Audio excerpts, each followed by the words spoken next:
My greetings to everyone. This is Binod Puniteka. Today we are going to see the poetry Fire and Ice, which is composed by Robert Frost. He gives two doctrines how the world will end. In the first stanza, he says that the earth or world will end in fire. In the second stanza, he says if he gets chance to live or to see the destruction, certainly the world will end in ice.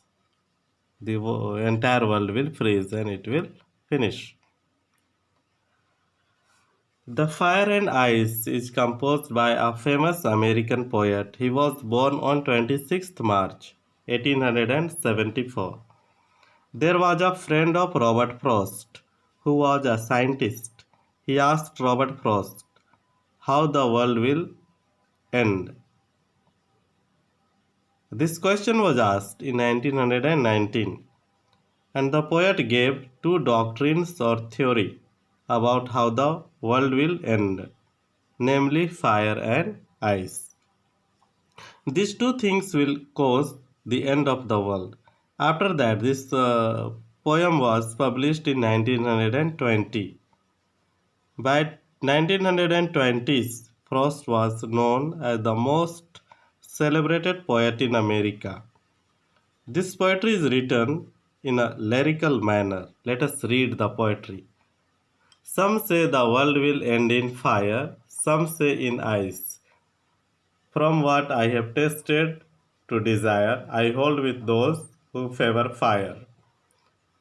But it had to perish twice. I think I know enough of hate to say that for destruction ice is also great and would suffice enough.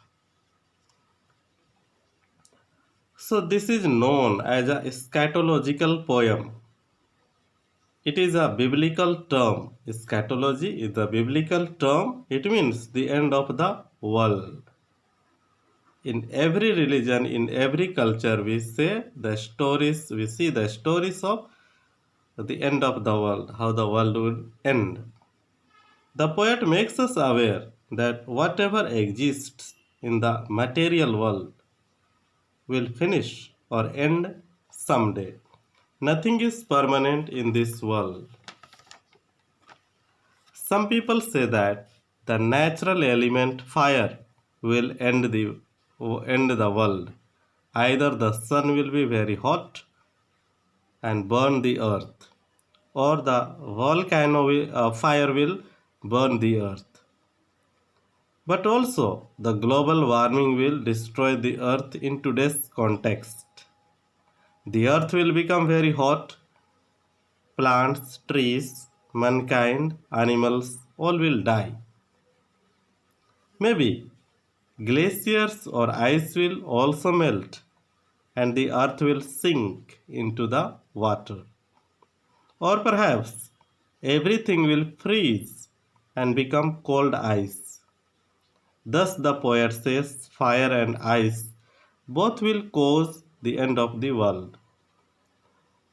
So, it was physical understanding or material understanding of the end of the world.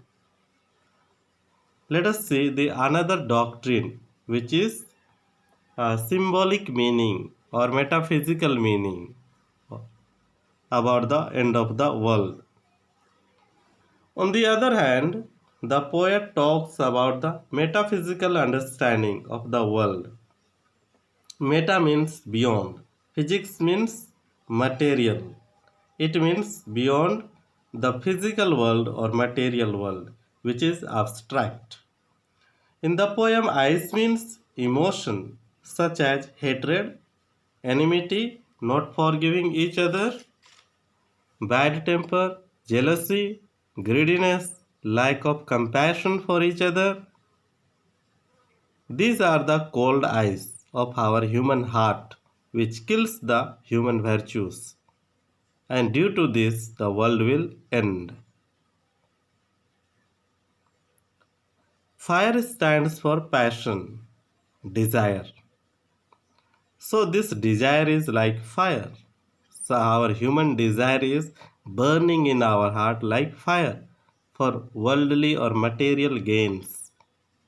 Strong love and lust we have for material gains that makes us very, very unhuman. And these things are enough to cause destruction and the end of the world. Due to desire of fire, many wars took place in history and brought destruction. So this is what the poet wants to tell, how the world would end in fire and ice. Please subscribe, give suggestion and share. Thank you very much.